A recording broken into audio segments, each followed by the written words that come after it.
आज हम बात करने वाले हैं विकोरिल सिरप के बारे में। ये क्या इसके यूज़ होते हैं, क्या डोज रहती है, उन सभी के बारे में बात करेंगे, तो बने रहिए इस वीडियो के अंदर। विकोरिल सिरप के अंदर जो कंटेंट होता है वो paracetamol 125 mg, phenyl apron hydrochloride 5 mg और क्लोरफेनिरामाइन 1 mg होते हैं। ये जो बच्चे होते हैं 1-1.5 साल के ऊपर के, उनको जो खांसी जुकाम हल्का सा बुखार होता है, उस कंडीशन के अंदर डॉक्टरों द्वारा लिखी जाती है।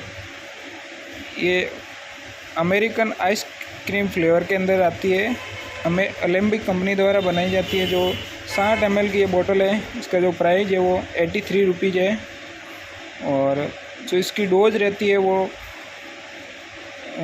वेट या बच्चे की जो एज है उसके अनुसार अलग अलग रहती है। जो कॉमनली होती है वो 2.5 ml या 5-5 ml 3 टाइम दी जाती है। कोई भी दवाई लेने से पहले डॉक्टर की सलाह अवश्य लें। ये वीडियो सिर्फ नॉलेज के लिए, पर्पज़ के लिए बनाया जाता है। Thank you for watching. Please subscribe my channel. Okay.